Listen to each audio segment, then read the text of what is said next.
Hi everybody, welcome to High Language Training Center, a new concept English video classroom, and I'm Belajan.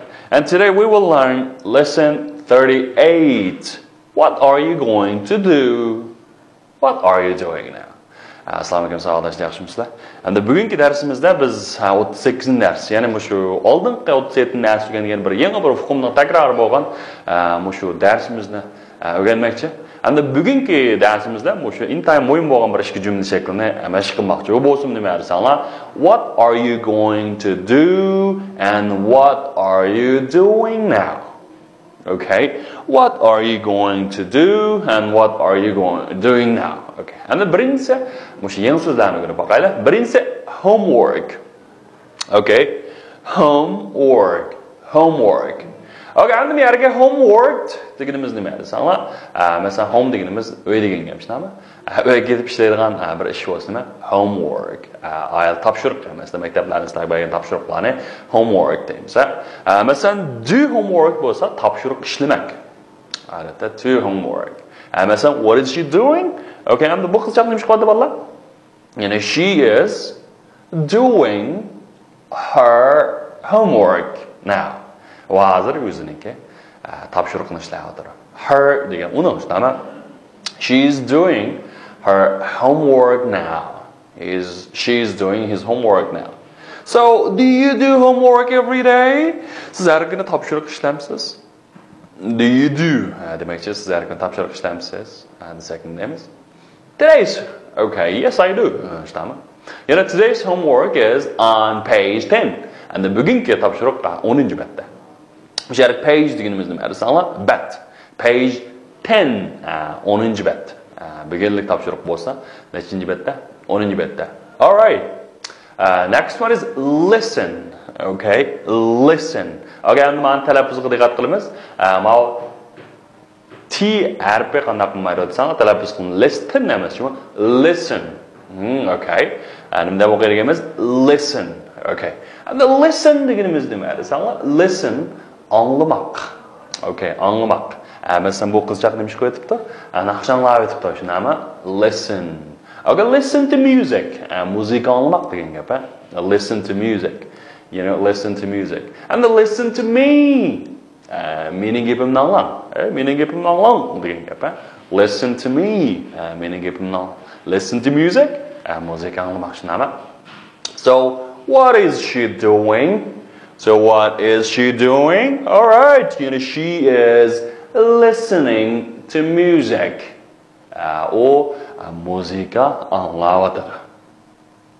Demak, she is listening to music. Listening to music. Okay, what about listen to me? Okay, meaning anglang. Okay, demak hamda listen, demak anglamak. Listen to me, meaning anglang. Listen to music, musiqa anlamak. What is she doing? What is she doing? She is listening to music. She is listening to music. All right. Next one is dish.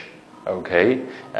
Dish. Ajak bola dish deb bor ekan. Dish emas, dish. Shunami? Dish. All right. Dish. Dish deganimiz nima? Taxsa. Taxsa. Masalan, taxsini yumaq bo'lsa, washing the dishes. Okay? Washing the dishes. Taxsini qanday qilmoq? Yumaq. Washing the dishes. And enjoy the dish bo'lsa nima bo'ldi? Okay, hamda mishada.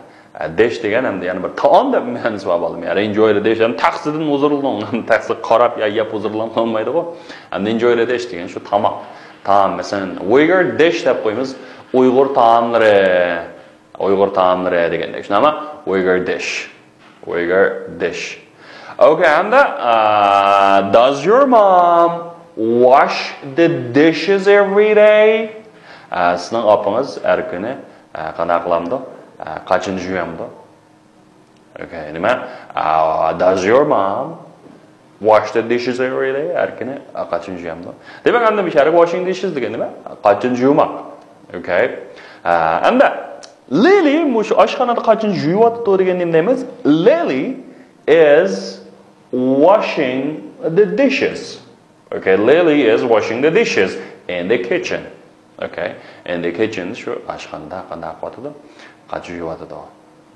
Qachi yuvatdi. Xo'sh, endi bizniki written exercise, masalan, yozuvchilik mashqi qaraylik. Endi bu shu example qarab, endi qolganini ishlaymiz. Ammo shu jumlani am, is, are, bu shu BP'lar orqali to'ldirdik endi misollar. Qaranglar. What you doing? Endi bu you deganimiz endi ikkinchi shaxs birlik yoki ko'plik bo'lsa o'xshashlanib ketadi. BP bilan are. What are you doing? What are you doing? Okay, endi bu she bo'lganiga nima? What is she doing? Okay, what is she doing? And that and she is called she is reading. What about that? What you doing? Okay, you doing. You are. What are you doing? So we watching TV. And we we are watching TV. Okay, next one. What they doing? And what are they doing? What are they doing? And they doing homework. And the they they are doing homework. They are doing homework. They are doing homework. And the paint this bookcase. And the paint this bookcase bu kitap şkafını qanday qilmoq sirlamoq. Endi buning example asosan endi ishlaysiz. What are you going to do? And siz nima ish qilmoqchi?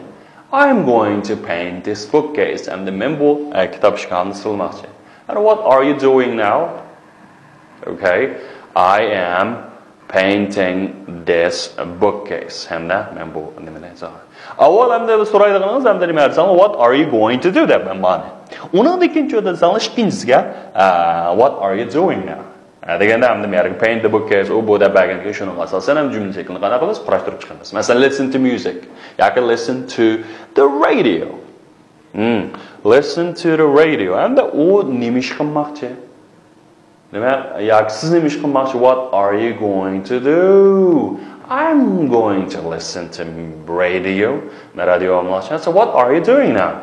Okay, I'm the radio.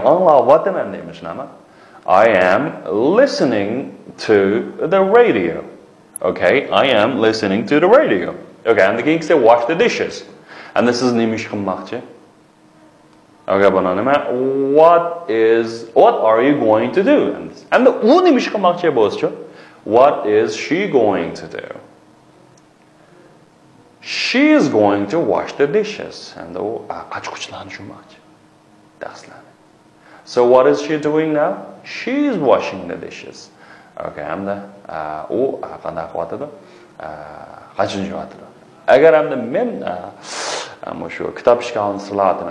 I am painting this bookcase. Sorry. Bo'ldi, sağdaşlar bu aldığımızdaki küçük misalga asasen sizlar qanday qilinglar desanglar, bo'lsa, shu darslikniki shu davomini bir ishlasanglar. Bo'lsa ishlab bizga rasm tortib bersanlar, men bilanmi yoki bizniki xodimlar, o'qituvchilar sizlarga tuzib shuni avatib bersak bo'ldi. All right, that's all for today. See you next time. Goodbye.